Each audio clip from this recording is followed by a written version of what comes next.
जब भाव में जाते तो वृंदावन वृंदावन नहीं होता, फिर वो दिव्य वृंदावन हो जाता है। ये जो भौम वृंदावन जो आप देखते हैं ना, वही वृंदावन कहती हूँ।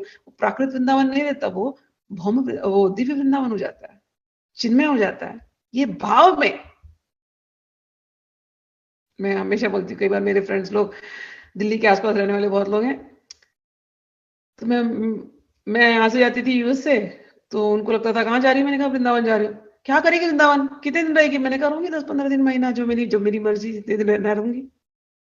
तो उनको आश्चर्य होता है, इतने दिन रह के करेगी क्या वहां पर। और मैं उनको समझा नहीं पाती थी कि इतने दिन भी कम है, हमारा तो वहां से आने का ही मन नहीं करता, कितना कम है वहां। एक एक चीज, एक एक चीज, एक एक कण कण में वहां पर भगवान की याद आती है। अगर हम वहां के होटल में भी बंद रहे ना, तो भी ये सोच करके आनंद होता है कि जिस पानी से मैं नहा रही हूँ, नल में ही आ रहा है कहने को, लेकिन नल में पानी जो आ रहा है वो गंगा, वो यमुना जी का पानी है। जो जल मैं पी रही हूँ, यमुना जी की पी रही हूँ। जो हवा मुझे छू रही है, वो मेरे प्रिया प्रियतम के निज निकुंज की हवा है। इसी में हम जीते हैं, इसी में हमारा दिन रात इसी में बहता रहता ना। तो मैंने कहा ना, दोस्तों को समझा नहीं सकती कि मैं यहाँ क्या करती हूँ। और मैं उनसे कहती थी कि तुम मेरे साथ चलो, मेरे साथ मेरे से जियो, तब तुम समझोगे कि उस वृंदावन में क्या है।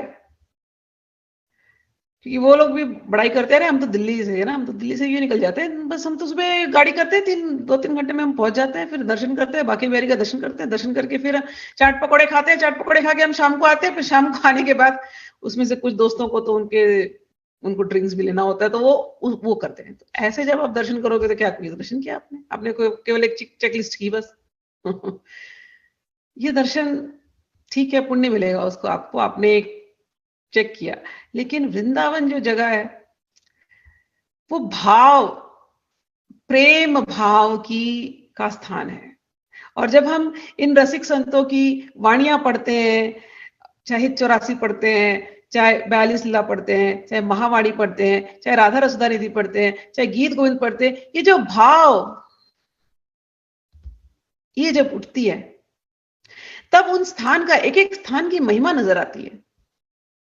और वहां पर बैठ करके घंटों फिर रहने का उसमें मन करता है। गीत गोविंद जब मैंने पहली बार पढ़ा, मानसरोवर जाकर के, अब तो ये रिचुअल हो गया, हर साल मानसरोवर जाना है और बैठ करके पूरा गीत गोविंद वहां पर बैठ करके सुनाना है। मानसरोवर में एक छोटी सी मंदिर है, लेकिन मंदिर से कुछ लेना देना नहीं, वहां पर बैठना है और बस ये पता है कि यहाँ की हवा में ही राधा माधव है। इस धरती पे जहां पर बैठी हूं, यहां पर राधा रानी चली है, उसकी महिमा क्या है। इस रज को भगवान ने चखा है, इसकी महिमा क्या है, कैसे बोला जाए। महिमा बोल ही नहीं सकते हैं, शब्द ही नहीं, हम तो बहुत ही छोटे हैं। उस भावना को कितना हृदय में संभाले, बस ये इच्छा होती है।